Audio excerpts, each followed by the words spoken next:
supportive comments from email, and we've gotten several good ideas about future shows. So, with all the history in Champaign County, where do you see the Urbana Leader in the next few years? If I had a wish list, we'd have more equipment. We'd have a studio. Although I really kind of like doing it here. It's very much like a family oriented. Plus, there's there's a lot of history in where we shoot at, which is at the Coffee Depot House, Depot Coffee House, and there's a lot of history here. Supposedly, even Lincoln's funeral train came through here. So, I mean, if that's not historical, I don't know what is. Yeah. But those suggestions, plus the fact that we have a rich kind of small city rural character to Urbana, gives us a lot of things that we can do. There are a lot of things we can do, and because we are a tight-knit community, people are happy to help out, which is a good thing. Yeah. So we're looking at maybe one day having maybe a studio and more better equipment to be able to shoot more often instead of only once a month. Even maybe go as much as weekly. Okay. I don't think I'm up to doing it daily, so yeah. I think we'd have to hire talent for that. I really do. All right, we're going to take a break. Quick word from the sponsors. Don't go anywhere. We'll see you after the break.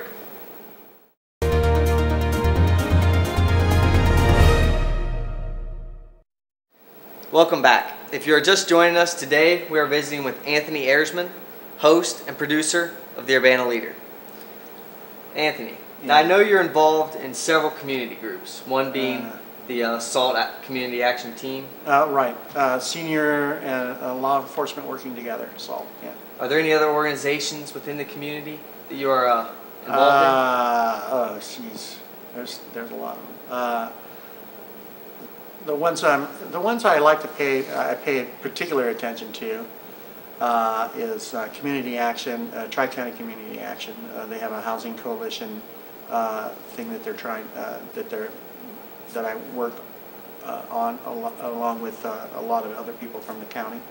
That's very interesting, and I think they're going to help a lot of people in Champaign County. And there's charter review. We have every 10 years the city has a charter review. If you don't know what the charter is, it's basically like the constitution of the city, kind of thing. Yeah. And so we're doing that. In fact, we got a meeting tomorrow, and I encourage everybody to come out. They're open to the public, so come out, see what we're talking about. And there's always a time in those meetings to vote. And where are those meetings located? They're actually out at the university in the president's dining room. Okay. And at 7 o'clock on Thursdays, and basically it's every other Thursday, and so I think it's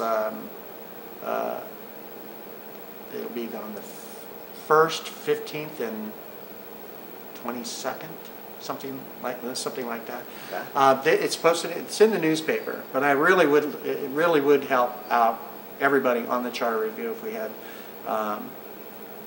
more community involvement in writing their charter, because it's what they have to live with for the next 10 years. So yeah, it would be nice to go out there and at least say, you guys are doing a good job, or we think you should do this or that.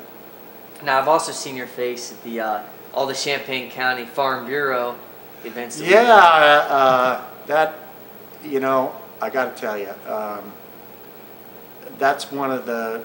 I'm also a Moose member, and those are my two favorite clubs. All right. There's the Farm Bureau and the Moose Club, because they don't get together and they don't talk about politics. They don't talk about it. They're good people. Good, friendly people, and I enjoy. And plus the breakfasts are pretty good. They recently had a dinner. Did you go to that? You went to that, right? The annual Yes, meeting, yeah, the annual yeah. meeting. Yeah. I'm telling you what, that beef was something that, it melted in your mouth. Yeah. Yeah, you got to become a Farm Bureau member, if nothing else, to just go to the dinners, go to the annual meeting to get the good food. Yeah. Yeah. I wasn't very active in my church before I moved to Urbana, but my minister, Father Tim West, is a great help to me, so I've been much more active in my church. I'm on the vestry council, which is like a church council. Church of the Epiphany. Church of the Epiphany. And there is what else? What else am I doing? We did the Ben Franklin thing out at the university. Okay. I like working at the, I got involved with the university basically because I had friends who teach out there, and then there was your dad, who is a very persuasive person, and said, you should teach out there. And I said, I don't know, I don't want to teach. I'm not a teacher. And then I taught, and it was like, now I love it.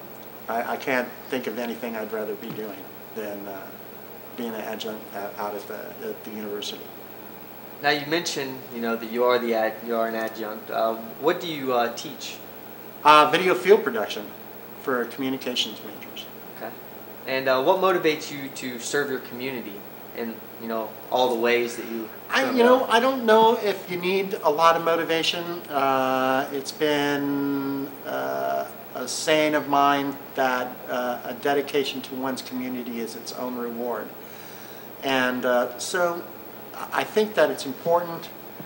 I grew up in, I was born in '59, so I grew up through the '60s and '70s, and there are some people that I admire a lot that were all about community, and they had a major impact on my life. Now, and most of them are, obviously they were either assassinated or they're just or they died. And Martin Luther King and Bobby Kennedy, and they were all about community. And my family is always been very community orientated as far as serving. Long history of people in the Navy. Yeah. I wasn't in the Navy. I was only in the Air Force, but which didn't make my grandfather any happier. But he was happy that I served my country. So serving one's community is you should do it because you have to always remember that the people in your community are not just people walking around down the street. These are your friends, and they're your neighbors, and they're your neighbors' kids. So how can you be of service to them is, how we are becoming a community. That's how we become a community, is by being of service to one another. So it doesn't really, I don't really set out to do it. It just seems like the natural, right thing to do. You mentioned earlier in the episode that this was the 16th episode. 16th episode. Can you believe that? It's the first one was May of 2008. 2008, yeah. We had our anniversary one was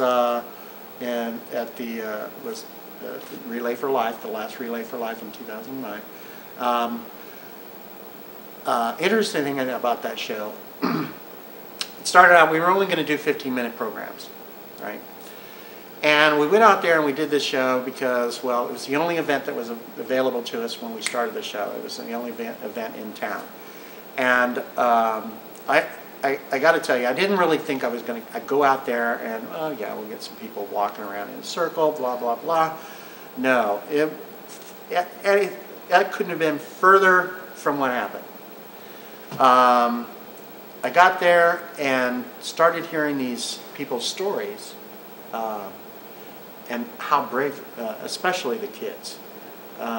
It's a very moving experience. It really caught me. And the courage that it takes to fight cancer when you're a kid.